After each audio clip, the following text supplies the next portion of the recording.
Empowered by the dark magic of Majora's Mask, the Skull Kid is here and he's got some tricks up his sleeve. Accompanied by his twin fairies, Tattle and Tail, the Skull Kid attacks with them along with notes from his Ocarina, while also mixing in the dark power given to him through his mask. When used properly, Skull Kid is a deadly area-based fighter who can constantly surprise his enemies with his unique moveset. Skull Kid's standard combo is aggressive and mobile, consisting of 7 attacks. First, he attacks ahead of him with his 2 fairies while playing a note on his Ocarina, then he does the same again. He turns around and attacks a 3rd time like this. His 4th attack has him rush forward empowered by his magic. 5th, he does a magic spin going upwards. 6th, he will crash down to the ground again. And 7th, he finishes off with 1 more spinning rush forward. Overall, this is a decent standard combo. However, the rushes forward on the 4th and 7th attacks can make this somewhat difficult to focus. As I said, Skull Kid overall is an area-based fighter, but as long as you are aware when he is going to suddenly rush forward, you can use this to your advantage to chase down your selected targets. Moving on, when using Skull Kid's heavy attack, he will pull out a different instrument, the same flute that the Twilight Princess version of Skull Kid uses,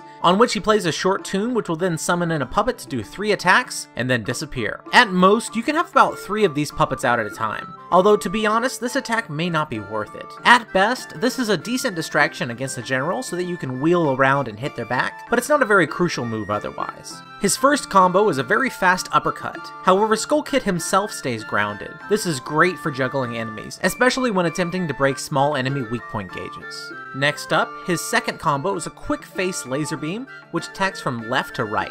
By moving Skull Kid when he is firing, you can perform a sweeping attack almost completely around him. This attack is excellent, especially when you're surrounded. His third combo, where he throws out exactly 10 dark orbs which then explode on the ground, can be a bit deceptive and tricky to use. You can get finer control of where these orbs explode by rotating Skull Kid during the attack, much like his second combo. However, these orbs always explode a short distance away from him. This attack actually has a lot of uses, but probably the most important is that this is one of the best boss killers in the game, especially considering that you don't have to be right next to the boss in order to perform it. Fourth comes one of my favorite attacks in the entire game. Using his Ocarina, Skull Kid summons a sudden tornado in front of him, which vacuums up enemies in the area who are then spun around before a meteor falls down in the center and explodes. If this weren't already great enough, Skull Kid has an excellent little taunt right after he has rained down all of this destruction and there's nothing but rubble left.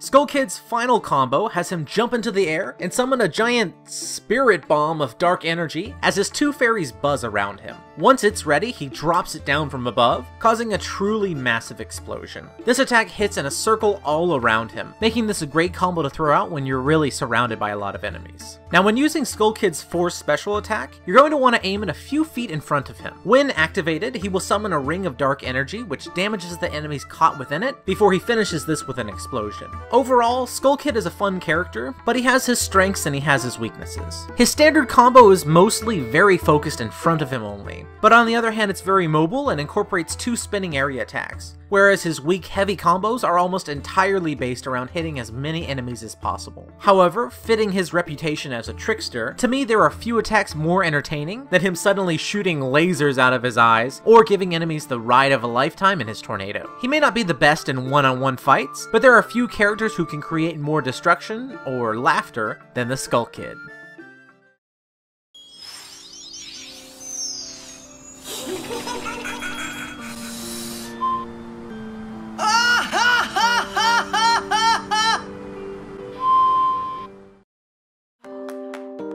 Thank you very much for watching. If you enjoyed this video and you'd like to see more, please like, comment below, and subscribe. Also, be sure to check out my second channel, GamesBrain Plays, for group and solo Let's Play content. Thanks again for watching, everybody. Until next time, this has been GamesBrained, and I hope you take care.